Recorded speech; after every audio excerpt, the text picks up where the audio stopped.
अस्सलाम वालेकुम तमाम नाजरीन हाजरीन और नाकदीन को मेरा सलाम।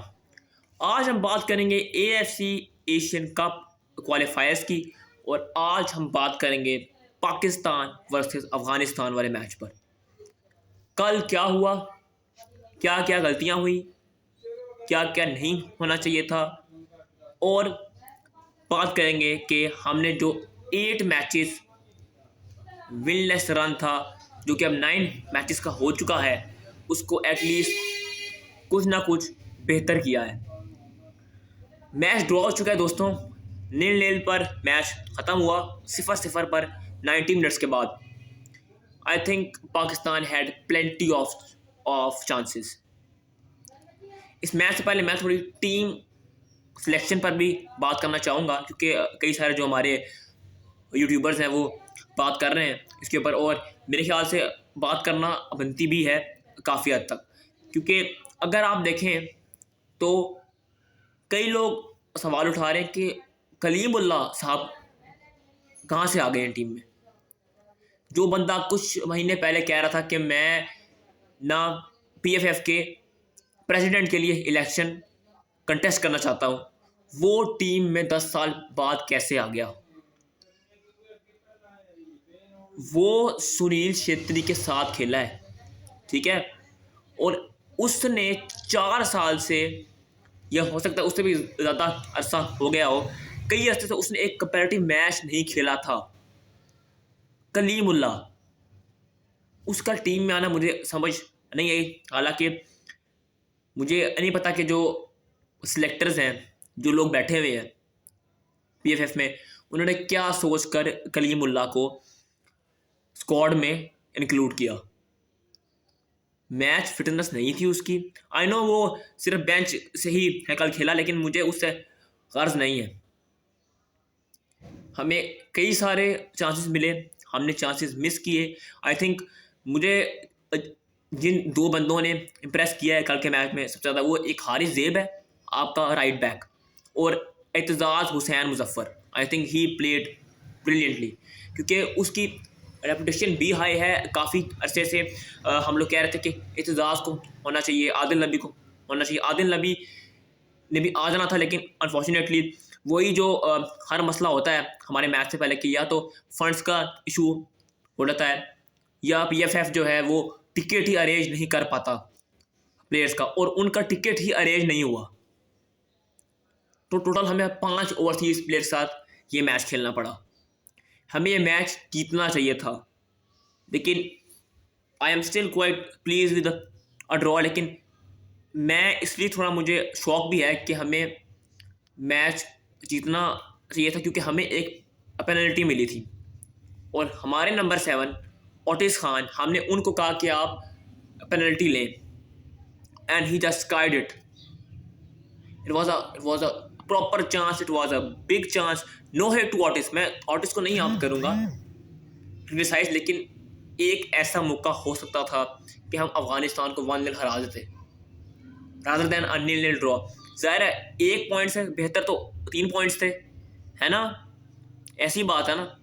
तो मेरा पॉइंट ऑफ व्यू ये है कि अगर ओटिस खान साहब शॉट ऑन टारगेट कर देते, कीपर को वो बीट कर देते, तो हमें 3 पॉइंट्स मिल सकते थे। I know it is quite a hard break for us to get only a draw at our home. Jinnah stadium में ये मैच हुआ, और मेरे ख्याल से क्राउड काफ़ी था। आई थिंक 7,000 बंदा था, अगर मैं गलत नहीं हूँ, कल जिन्ना स्टेडियम में। Abdullah Iqbal at the back, he was very very solid yet again.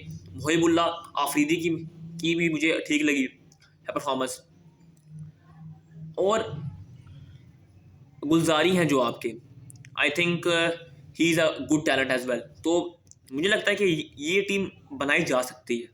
लेकिन जो मेरा पुराना भी था चैनल KGB स्पोर्ट्स, उस पर भी मैंने यही कहा था कि हमें एक रोड मैप चाहिए फुटबॉल का। पहले हमें सैफ को डोमिनेट करना है, साउथ एशियन फुटबॉल फेडरेशन को, ठीक है। हमें वहाँ पर टूर्नामेंट्स जीते हैं, चाहे वो सैफ अंडर 17 हो, सैफ अंडर 16 हो, सैफ अंडर-19 हो, जितने भी टूर्नामेंट हो, हमें उनमें कंपैरेटिव रहना है, हमें वो टूर्नामेंट जीतने हैं।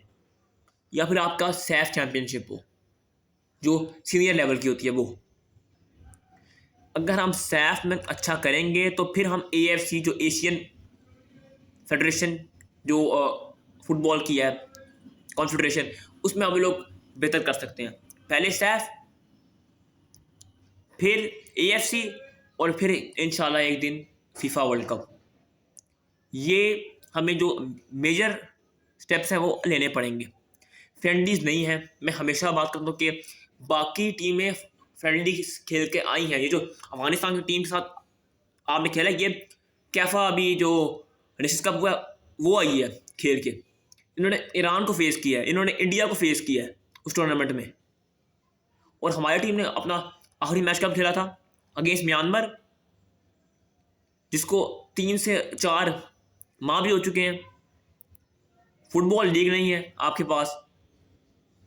हारून मलिक साहब ने शोर शोर मचाया हुआ था कि मैं फ्रेंचाइज बेस्ड लीग ले आऊँगा MLS की तरह या ISL की तरह। क्यों नहीं आई फिर लीग अभी तक? किस चीज़ का इंतज़ार है आपको? जब तक लीग नहीं आएगी हम अच्छा नहीं कर सकते। ये मैं आपको लिख कर दे रहा हूँ। I am still very very proud of our boys के उन्होंने बहुत ही अच्छा खेला। I think despite having the lesser opportunities and having lesser training than Afghanistan, they tried their best. लेकिन I am still quite gutted कि हम वो मैच जीत नहीं पाए, हालांकि हमें जीतना चाहिए था। और मेरा तो ये ख्वाब था कि हम AFC एशियन कप में क्वालिफाई करते, लेकिन वो ख्वाब चकनाचूर होता हुआ नज़र आ रहा है, क्योंकि हमारे पास सिर्फ मैचेस हैं 3। एक आपने खेलना अगेंस्ट अफगानिस्तान 14 तारीख को, 14 अक्टूबर को, और वो अवे जाके आपने खेलना है। वो भी मौत का खेल होगा, ये दूसरा लेग है, समझ लें आप। तो वहाँ पर अगर हम विन निकालें, अगर कहीं हम म्यांमार को हरा दें, लेकिन फिर हम लोग सीरिया से कैसे जीतेंगे ये मुझे बताएं। Against Myanmar I think we should have won. Afghanistan और म्यांमार वाला मैच, ये 2 ऐसे मैचेस हैं जहाँ पर हम जीत सकते थे। एटलीस्ट म्यांमार के खिलाफ हम ड्रॉ तो निकाल ही सकते थे, अगर वो रेफरी ऑफ साइड गोल को ऑन साइड करार ना देता। आई think it was clearly of side. क्या नाम था उस प्लेयर का? थान, अगर मैं गलत नहीं हूँ, जिसने गोल स्कोर किया था। हाँ जी। तो we should have had 2 points by now, और इवन 6। अब 14 तारीख को क्या होता है देखा जाएगा, लेकिन I think it was a solid performance from our defence as well. और मैं थोड़ा एक चीज़ से सरप्राइज ये हुआ कि मकेल अब्दुल्ला को स्टार्ट क्यों नहीं करवाया नॉर्बर्टो सोलानो ने। हालांकि उन्होंने काफ़ी ट्रस्ट दिखाया था इन द आपको जो भी अंडर 23 का जो एशियन कप क्वालिफायर्स हुए हैं, उसमें Makel Abdullah started every single game under Norberto Solano. ठीक है, तो ये चीज़ है। बाकी अफगानिस्तान पोजीशन के साथ खेलना चाह रही थी, और जो हारिस ज़ेब ने डिफेंड किया, आई think it was 3-on-1 kind of a situation, but he handled it brilliantly. और हारिस ज़ेब ऑकलैंड